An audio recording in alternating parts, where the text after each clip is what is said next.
Welcome to this edition of the Road to Kyoto podcast from the Global Initiative Against Transnational Organised Crime. I'm Ian Tennant. This podcast is a series of discussions with the leading experts who study and track organised crime and related issues as we look ahead to the UN Crime Congress. The Congress was supposed to take place in April 2020, but has been postponed to an undetermined date due to the COVID-19 pandemic. The Global Initiative has always championed the community leaders and civil society groups and those activists who face the damage caused by organised crime at the local level. In this week's podcast, we will hear some of those voices. All of the people we will hear from today are beneficiaries of the Global Initiative's Resilience Fund, which supports exactly these kind of groups and individuals as they seek to build their community's resilience against criminal governance. It's vital that the policymakers and officials who will attend the Congress, whenever it does happen, get a chance to hear these voices and act on their concerns. Even though we haven't had a chance to bring them to the Congress yet, this podcast will highlight some of the issues affecting them, including how COVID-19 has affected organised crime. We will hear from experts and leaders working across the world from the Caribbean, the Western Balkans, Southern Africa and the Indian subcontinent. They do not all share the same experiences and views, but there are common themes that come through their comments. For example, the use of violence and threats to exploit the vulnerable, the links between business, politics, organised crime, and the illicit financial flows associated with that, the need to coordinate policy responses nationally and internationally, and of course the vital role that civil society plays in the absence of effective enforcement or state responses in some places. This episode does not reflect the full reality of what is happening on the ground, but it does highlight some of those common issues we are seeing, and hopefully the policymakers attending the Congress will listen and take note. Math Moms is a women's initiative powered by Nurturing Love that builds confident communities, one maths-empowered child at a time. I want you to imagine our mom's world as one of extreme noise. There's the noise outside made by gangsterism and the associated violence, the drug trade, protectionism and threats. There are also the dissonant realities of economic insecurity, unemployment, and social ills such as gender-based violence. There's the inner noise of trauma, fear, the lack of a true sense of dignity and belonging. We foster relationships where moms and learners can experience calm, healing from trauma, a rediscovery of their dignity, and their ability to succeed. They also rediscover then the reality that their communities are so much more than just gangster-ridden problem areas. The Independent Journalists Association of Vojvodina was founded in Novi Sad in 1990 to promote objective, high-quality journalism in the Serbian province of Vojvodina and beyond. We are the publishers of Voice, Vojvodina Investigative and Analytical Center, who was founded in 2014.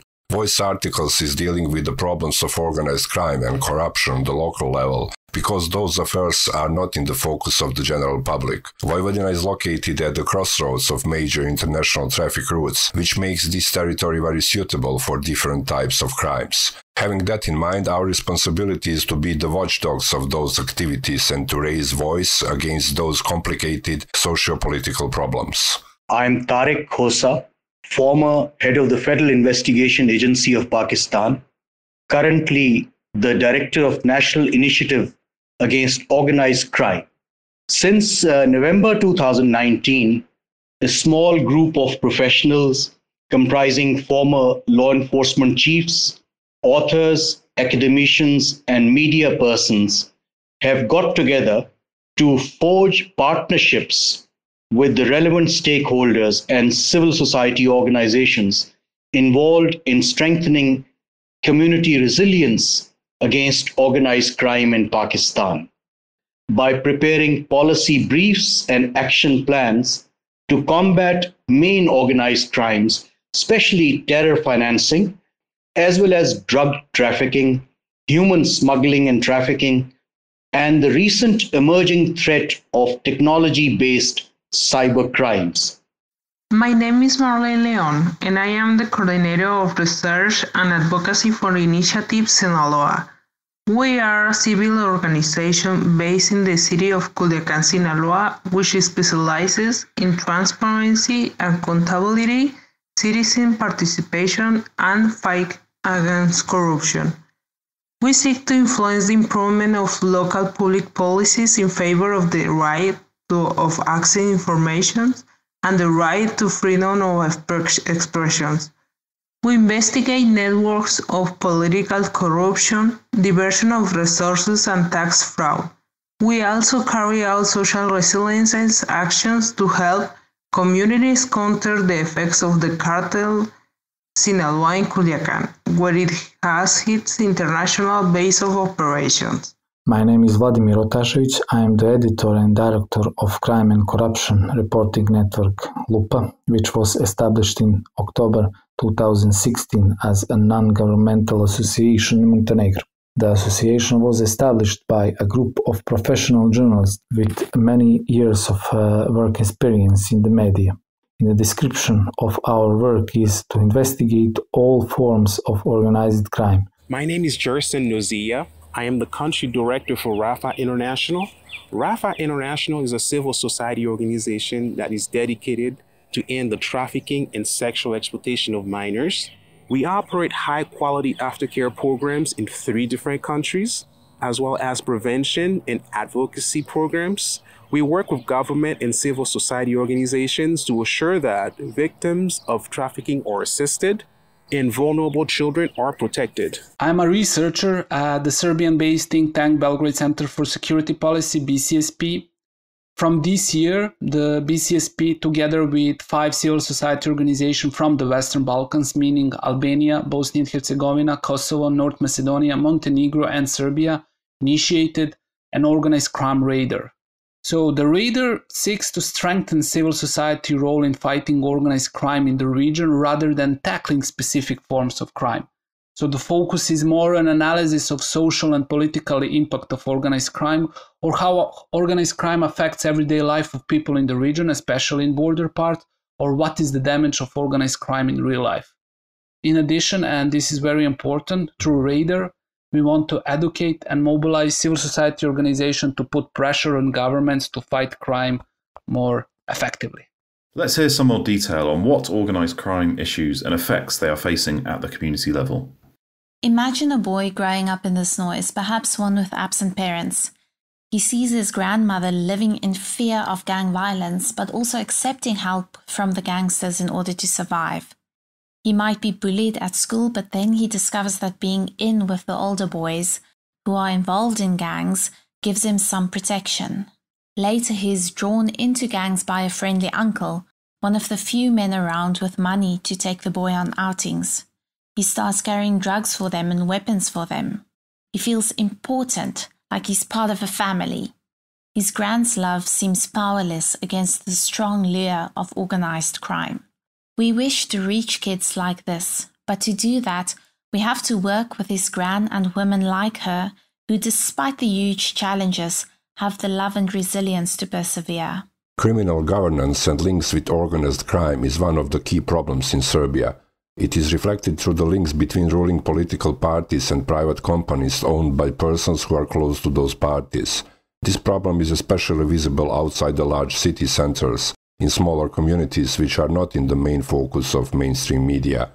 Voice published a lot of articles about those connections. For example, we published an article about owner transformation in one ex-agricultural giant and proved that the new owners are close to the ruling Serbian Progressive Party. 1 year after, the police has found a big marijuana lab on this property. Pakistan has for a long time faced the scourge of militancy and terrorism. Consequent violence and bloodshed has affected almost every segment of our society, especially the poorer communities, and the youth remain vulnerable to recruitment by the militant organizations. Therefore, the National Initiative Against Organized Crime is focusing on sensitizing the government institutions and the civil society to take effective measures against terror financing and recruitment. Drug trafficking is also our main concern, especially due to neighboring Afghanistan as conflict zone is the major producer of hashish and heroin. About 40% of illicit drug trade goes through the porous borders of Pakistan, and we have seen drug abuse on the rise in our society. In Sinaloa, there is a wide presence of organized crime. This generates an environment of self-censorship in terms of freedom of expression, a rise in real estate prices and service in the money laundering, weakened policemen who do not protect the population, and a low civility and respect for the rule of law. Organized crime is a major problem and has a big negative impact on the society in Montenegro. It is deeply implanted in the system, which is being controlled by a political power that has not been changed for more than 30 years. Persons associated with organized crime are extremely powerful in society and possess a great wealth. Security organs are always going around them without stopping their illegal work. On the other side, we have average citizens who can barely survive for their low salaries. In such society, moral values becoming less important, and there is increased number of those who are willing to cross to the other side of the law to save their own existence.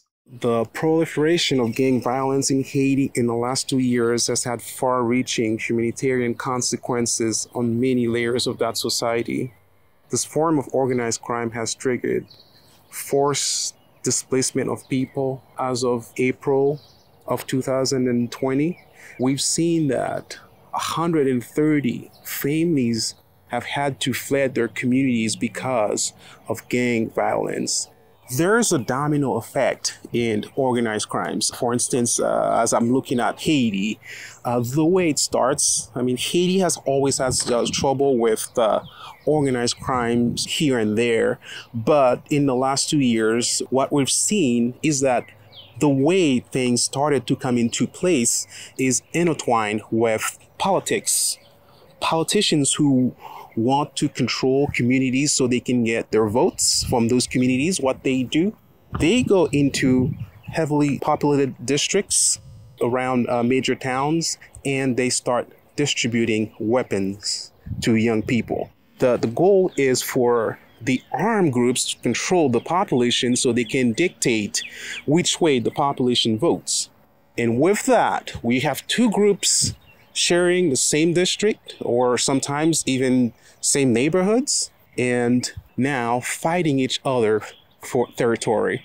We've seen the people who are paying the consequences are most often the vulnerable people in those disenfranchised communities. The main problem in the Western Balkans are the links between organized crime and state structures, non-free media, and the capture state.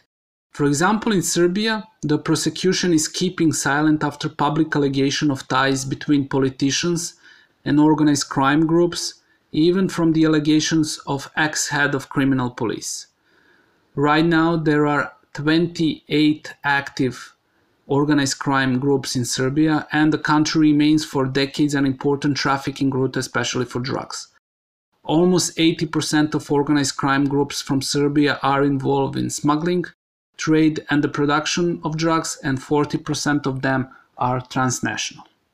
The Global Initiative has already gone into a lot of detail on how COVID is affecting organised crime, for example through our COVID Crime Watch initiative.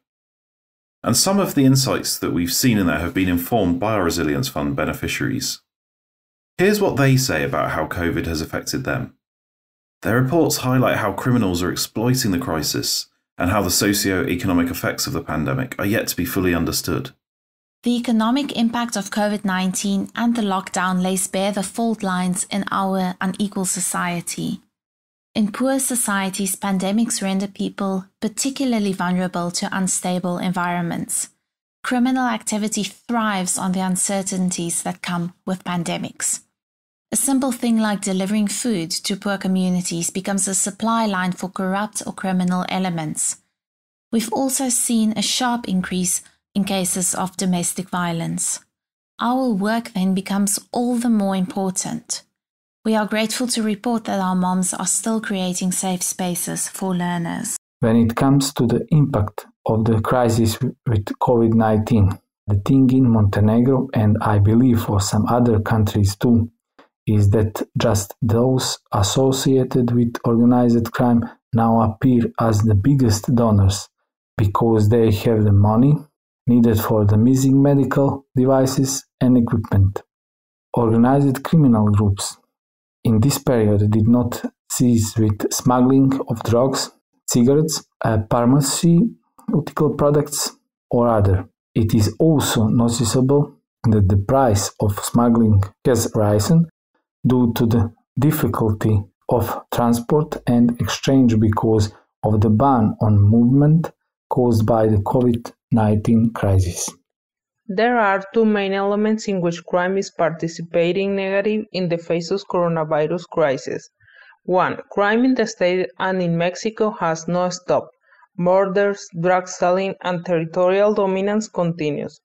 Furthermore, the drug trafficking culture that is permeating in all levels of Sinaloa society does not abide by the government's rule, which means that a large part of the population does not adopt measures of social distancing. That's why Sinaloa has become one of the red spots of the pandemic in Mexico. 2. The Sinaloa Cartel and others such as Jalisco Nueva Generación or Cartel del Golfo has distributed pantries in wide areas of Mexico with the aim of increasing their social bases and gaining a kind of criminal legitimacy against the Mexican government. The Western Balkans, by the current coronavirus crisis, has experienced a small increase in the price of marijuana, which is still very much present on the market, and the same applies to stimulant drugs. However, there is very little heroin. Prices of protective face masks, disinfection materials, and medical alcohol skyrocketed even for 10 times more due to attempts of price gouging. Also, in the Western Balkans, there have been cases of scamming using mobile and digital technologies, as well as breaking into shops, pharmacies, and other similar facilities. Since the announcement by the Haitian government to put the country in quarantine because of the threats of the coronavirus, we've seen an escalation of gang violence. There is currently 130 families that have had to flee their countries because they are burning down people's houses and people are afraid, so they had to leave.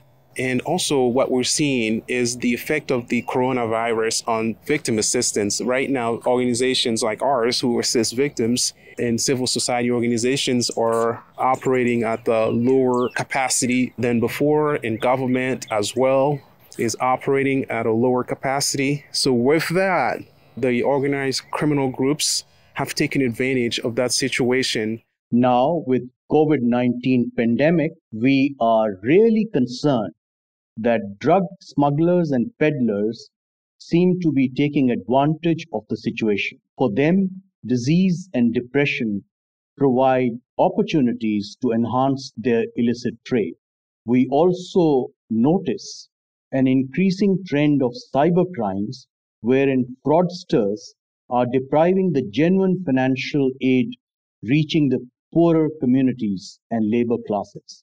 Our major challenge is to monitor such trends, and for that, National Initiative Against Organized Crime has launched a Corona Crime Watch weekly review in Pakistan. The current coronavirus situation made things even worse. If we talk about transparency of the state, provincial and local governments, a lot of questions are opened about suppliers of medical equipment, drugs and other medicine goods and services. It seems that the answers to those questions and possible damage for the community will be visible after this crisis. So, as the multilateral system strains to respond to this crisis, what do these community leaders want to see from the UN as it gathers in the future for the delayed Crime Congress? What can we do as a society about organized crime, especially in the fashion that we've seen it developed in Haiti? I mean, there are things we can do. If we can prevent the armed trafficking and also strengthen the justice system in many of those countries with lower capacity, we can actually begin to make a difference in the way that organized crime is so prevalent in affecting people's life. They need to think about countering the local problems. They should focus on studying and discussing how the messages of organized crime can be countered, because these generate the narco culture. Also, how to make a society value the rule of law, It's important to implement government shielding mechanisms against power, economic development of cartels, and on containment models to strengthen crime in situations of natural disasters and pandemics. This coronavirus crisis is also a crisis of democracy and transparency. As we could see, criminals always find their ways to cooperate, especially in times of crisis. Unfortunately for us, we know those mechanisms very well because we had war experience during the last decade of 20th century. But Serbia is not an island, so the main issue is to cooperate and to build a resilience network regionally and globally because crime knows no boundaries. One of the focuses we suggest is the problem of money laundering and the misuse of public money. Also, we suggest strengthening of independent financial forensic experts and, of course, strengthening of independent investigative and analytical journalism. We believe that complex tools for intervention in the global south need to be developed. Tools that take into account the interconnectedness between pandemic outbreaks and the social, educational, emotional, psychological, and of course the health needs of communities. We also believe that the problem of crime should be addressed holistically with a strong focus on the issue of individual and collective trauma. For many people, crime and violence becomes a way to deal with their trauma or to escape from their trauma. Untreated trauma is the root of many forms of violence that we see in our communities. Addressing trauma will contribute significantly to other issues that we regard as being of prime importance. Firstly, creating a sense of security in children, to empower them to resist the lure of false security promised by the gangs. Children need to know that there are viable alternatives for their future, so that they do not turn to organized crime to make a living.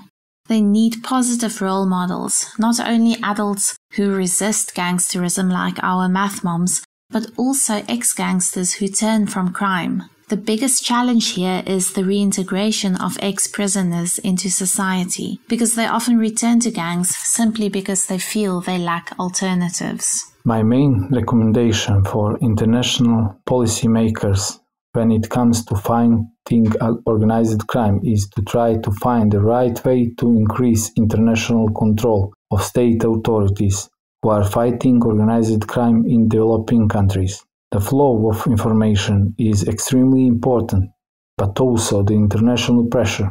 On the other hand, we need networking and strengthening of civil society organizations which investigate the phenomenon of organized crime and corruption, because such organizations exist in countries in which they are registered, stigmatized, and have no support for the state, financial or any other. The UN Crime Congress should focus on stopping money laundering and building community resilience.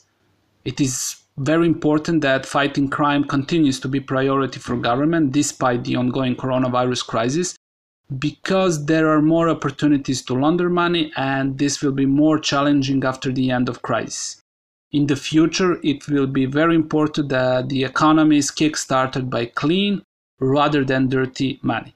The UN Crime Congress should support civil society organizations, both dealing with research and monitoring, and those who are providers of support to the victims of crime. In my humble view, the UN Crime Congress may focus on the major concerns of the disadvantaged sections of society, like women and children, who are subjected to terrible exploitation. The areas of concern are human trafficking, drug smuggling, militancy amongst youth, and cyber crimes, the emerging explosive threat. With utmost humility, my message on behalf of Pakistan's civil society organizations and institutions is simple. Combating organized crime requires organized response. No single country can do it alone. Concerted plan of action at international level will make a difference. Together we can, and together we will. Failure is not an option. We've heard diverse experiences and viewpoints. and some disheartening insights into how organised crime continues to undermine the peaceful societies that the UN is trying to build under its Agenda 2030. However, there are also stories of hope and resilience, which must be championed and supported as the world gathers for the Crime Congress. Thank you for listening.